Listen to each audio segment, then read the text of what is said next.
Hello everyone, welcome to my channel. आज हम इस वीडियो में कॉस्मेटिक्स के बारे में डिटेल में डिस्कस करेंगे। प्राचीन भारत में सौंदर्य प्रसाधन, कॉस्मेटिक्स इन एंसेंट इंडिया। ये आपके BSc first semester unit first के सिलेबस में ये मेंशन है कॉस्मेटिक्स। प्राचीन भारत में कॉस्मेटिक्स सौंदर्य प्रसाधन के क्या क्या साधन थे, क्या क्या स्रोत थे, किस प्रकार से उसका महत्व था, उसको हम डिटेल में डिस्कस करेंगे। ये प्रॉपर नोट्स आपको प्रोवाइड करूंगा जो डेफिनेटली आपके बीएससी सेमेस्टर एग्जाम्स के लिए बहुत हेल्पफुल होगा। प्राचीन भारत में सौंदर्य प्रसाधन न केवल सौंदर्य वृद्धि के लिए बल्कि स्वास्थ्य और आध्यात्मिकता के से भी गहरे जुड़े हुए थे।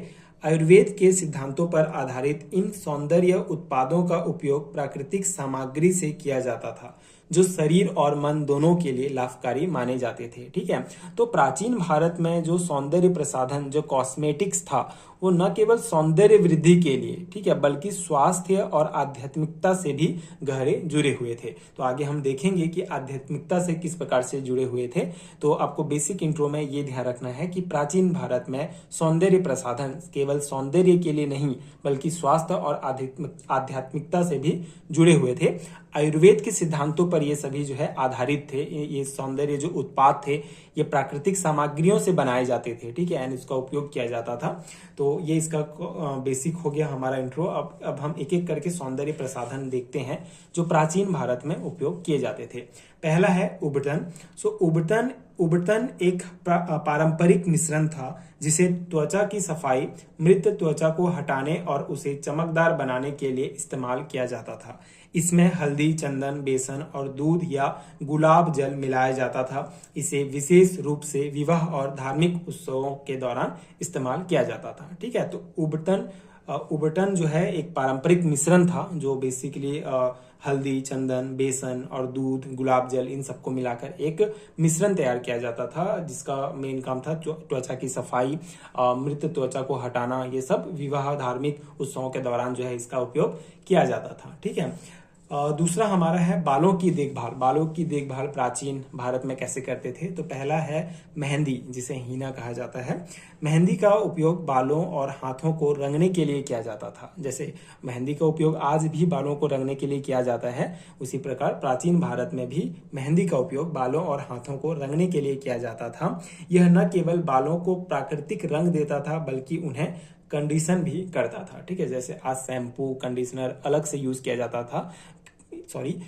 किया जाता है, उसी प्रकार जो प्राचीन भारत में मेहंदी जो है एक कंडीशनर की तरह भी काम करता था। ठीक है, दूसरा है तेल मालिश। बालों के पोषण के लिए नारियल, तिल और आंवले का तेल लगाया जाता था। इन तेलों में जड़ी बूटियों जैसे हिबिस्कस, मेथी और भृंगराज का मिश्रण किया जाता था जो बालों को मजबूत बनाते और समय से पहले सफेद होने से रोकते थे। ठीक है, तो ये बालों की देखभाल इस प्रकार से की जाती थी प्राचीन भारत में।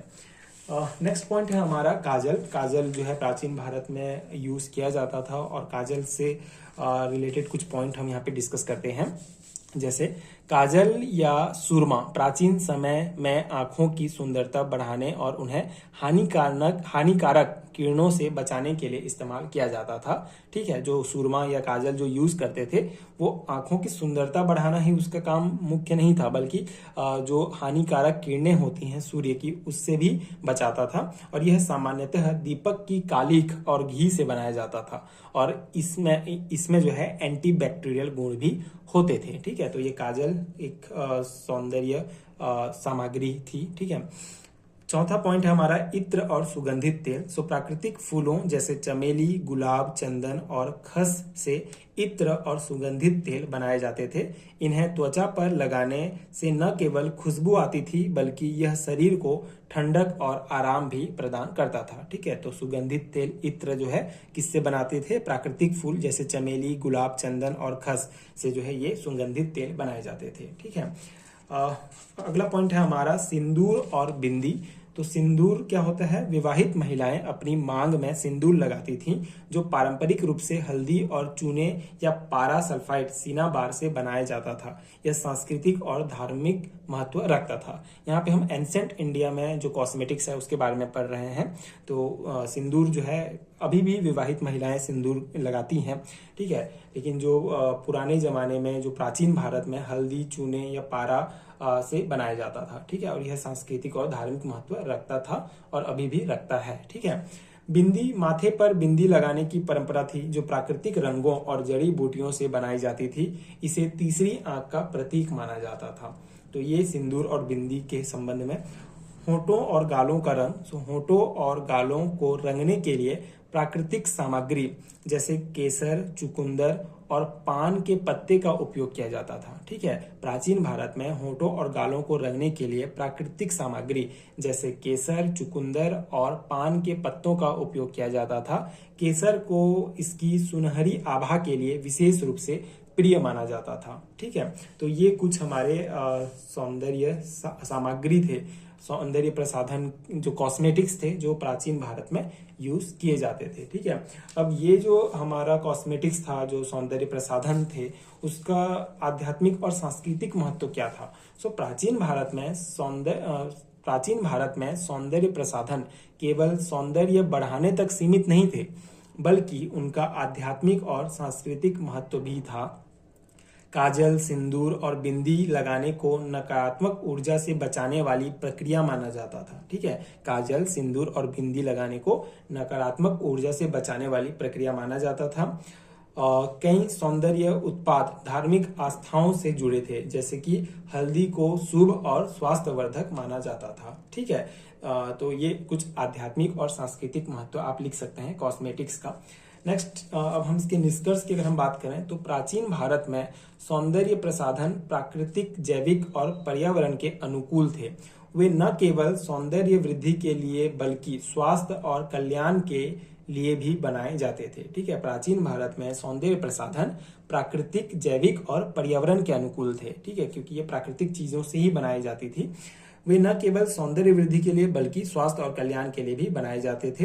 हल्दी, मेहंदी और चंदन जैसे कई तत्व आज भी आधुनिक सौंदर्य उत्पादों में अपनी प्राचीन महत्ता बना हुए हैं, ठीक है। आज भी हल्दी, मेहंदी, चंदन, इन सब का जो है यूज किया जाता है।